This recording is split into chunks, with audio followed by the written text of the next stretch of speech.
नमस्ते दोस्तों, achievement classes में आप सभी का स्वागत है। आज हम प्राचीन भारतीय इतिहास के MCQ based top 20 question series का लेक्चर नंबर 2 शुरू करने जा रहे हैं। तो आइए आज की सीरीज स्टार्ट करते हैं, जो कि मानव का विकास नामक टॉपिक से जो है रिलेटेड है। तो आइए आज का लेक्चर स्टार्ट करते हैं। प्रश्न नंबर 1 यानी क्वेश्चन नंबर फर्स्ट, भारत में कौन सी मानव खोपड़ी प्राप्त हुई है या भारत में कौन सी मानव खोपड़ियां प्राप्त हुई हैं? ए है रामापिथेकस, बी है शिवापिथेकस, सी है ए और बी दोनों और डी है निएंडरथल। तो यहाँ पे जो हमारा आंसर है वो सी है, यानी ए और बी दोनों, रामापिथेकस और शिवापिथेकस दोनों जो खोपड़ियां हैं वो भारत से प्राप्त हुई हैं। तो यहाँ पे ऑप्शन नंबर सी जो है हमारा आंसर हो जाएगा। आइए अगले क्वेश्चन की तरफ बढ़ते हैं। होमिनीड खोपड़ी भारत में किस स्थान पर प्राप्त हुई थी? ए है मध्य प्रदेश, बी है महाराष्ट्र, सी है गुजरात और डी है उत्तर प्रदेश। तो जो होमिनीड खोपड़ी है वो भारत में जो है मध्य प्रदेश से जो प्राप्त हुई थी। ये मध्य प्रदेश के नर्मदा नदी घाटी के किनारे एक जगह है हथनौरा, वहां से ये खोपड़ी प्राप्त हुई थी। आइए अगले क्वेश्चन की तरफ बढ़ते हैं। क्वेश्चन नंबर 3, होमोसेपियंस सेपियंस नामक पूर्ण आधुनिक मानव का अवशेष कहाँ से प्राप्त हुआ है? ए है भारत से, बी है श्रीलंका से, सी है पाकिस्तान से और डी है चीन से। तो जो होमोसेपियंस सेपियंस जो प्रेजेंट मानव है यानी आज के टाइम का मानव है, उसका जो अवशेष है यानी सबसे पुराना अवशेष जो है वो श्रीलंका से प्राप्त हुआ है। तो यानी यहाँ पे हमारा ऑप्शन नंबर बी जो है वो सही हो जाएगा। आइए अगले क्वेश्चन की तरफ बढ़ते हैं। क्वेश्चन नंबर 4, आधुनिक मानव को कितने वर्ष पूर्व का माना जाता है? ए है 34,000 वर्ष, बी है 1,00,000 वर्ष और सी है 36,000 वर्ष और डी है 50,000 वर्ष। तो यहाँ पे ऑप्शन नंबर जो ए है वो सही है, यानी जो आधुनिक मानव है उसको 34,000 वर्ष पूर्व का माना जाता है। आइए अगले क्वेश्चन की तरफ बढ़ते हैं। मानव का उद्भव स्थल किस महाद्वीप को माना जाता है? A Asia, B Africa, C Europe और डी ऑस्ट्रेलिया। तो मानव का जो उद्भव स्थल है अफ्रीका को माना जाता है। तो यहाँ पे ऑप्शन नंबर बी जो है वो सही हो जाएगा।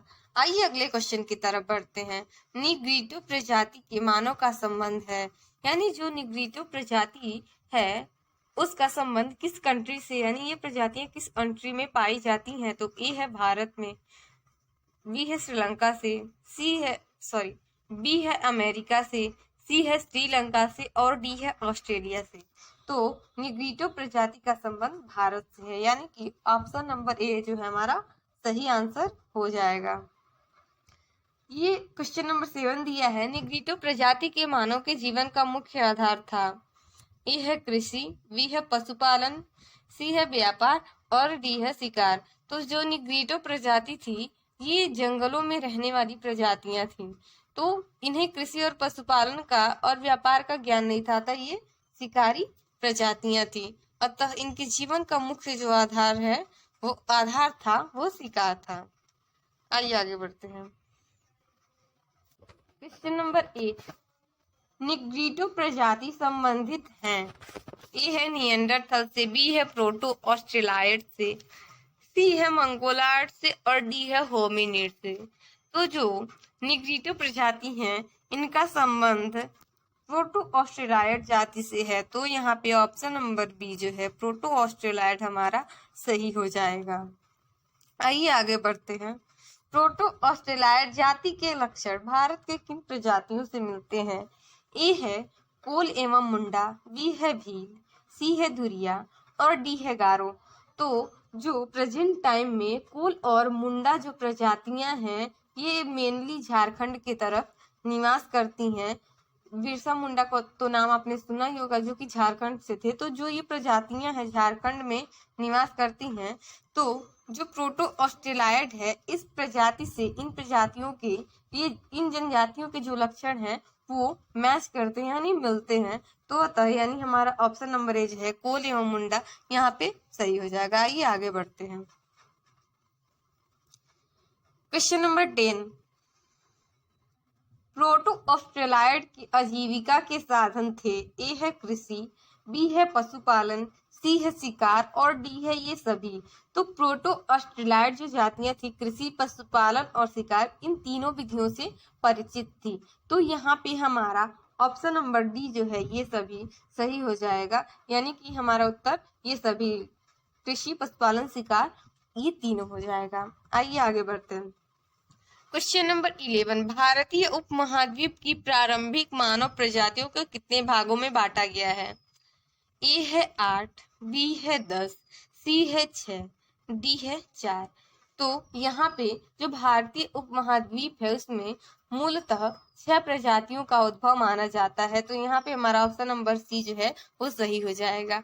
उसमें जो है निग्रीटो, मंगोलायड, भूमध्य सागरीय द्रविड़, ब्रेसिसेफल, नॉर्डिक और प्रोटो ऑस्ट्रेलाइड जो प्रजातियां हैं ये जो है भारतीय उपमहाद्वीप में पाई गई हैं। आइए अगले क्वेश्चन की तरफ बढ़ते हैं।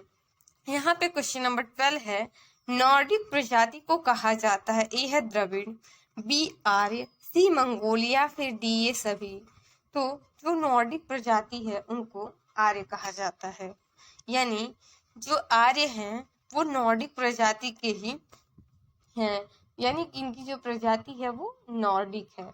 आइए आगे बढ़ते हैं। क्वेश्चन नंबर 13, पश्चिमी ब्रैकलसेफल प्रजाति की शाखा है। ए है अल्पाइन, बी है दिनारिक, सी है आर्मीनिया और डी है ये सभी।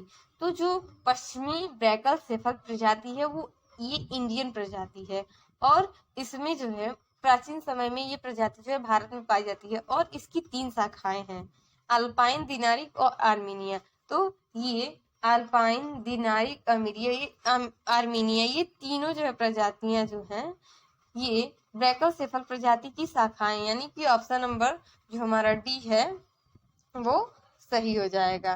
तो ऑप्शन नंबर डी जो है हमारा आंसर हो जाएगा, यानी अल्पाइन, दिनारिक, आर्मीनिया ये तीनों जो है पश्चिमी ब्रैकलसेफल प्रजाति की ही शाखा है।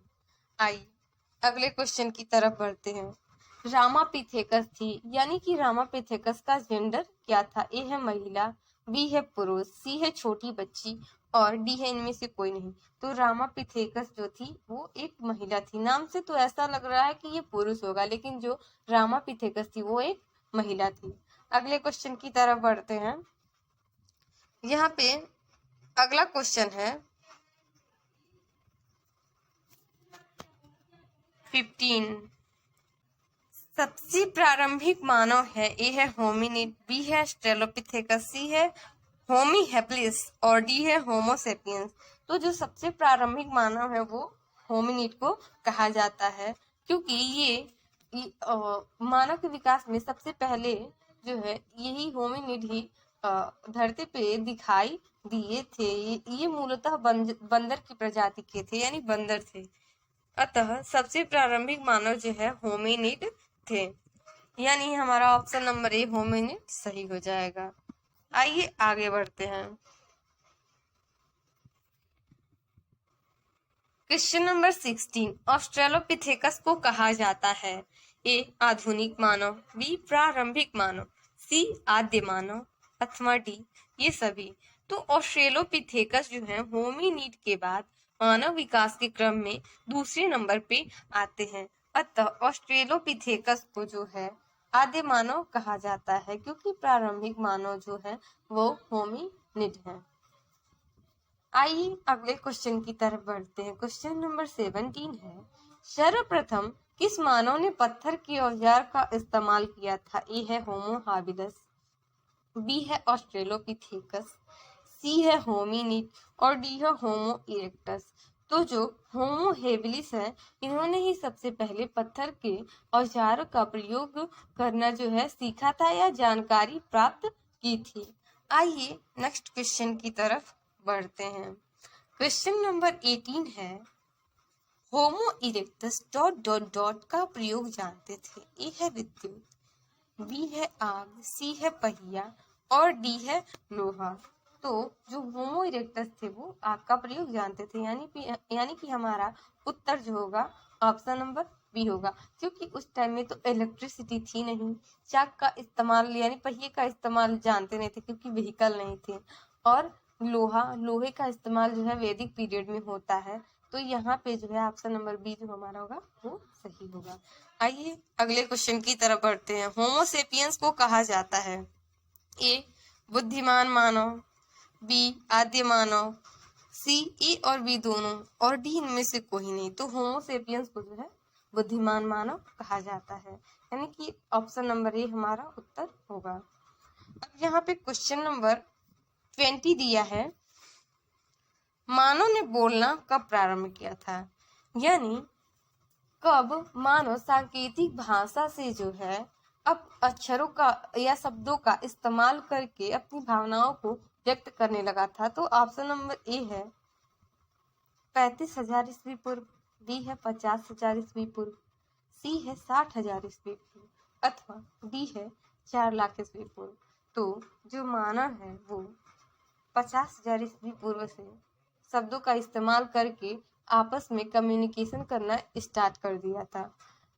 पहले ऐसा माना जाता था कि मानव ने जो है 35,000 ईस्वी पूर्व ही बोलना प्रारंभ किया था, लेकिन बाद में शोधों के माध्यम से पता चला कि मानव ने शब्दों का इस्तेमाल 50,000 ईस्वी पूर्व से करना प्रारंभ कर दिया था, यानी कि हमारा ऑप्शन नंबर बी 50,000 ईस्वी पूर्व अथवा ईस्वी पूर्व 50,000 सही होगा। आज का हमारा लेक्चर यहीं पे खत्म होता है और अगला लेक्चर जल्द ही हम अपलोड कर देंगे। हमारा वीडियो देखने के लिए आप लोगों का बहुत बहुत धन्यवाद। और अगर आपको हमारा वीडियो अच्छा लगा हो तो हमारे वीडियो को लाइक कीजिए, सब्सक्राइब कीजिए और ज़्यादा से ज़्यादा लोगों तक शेयर कीजिए। Thank you.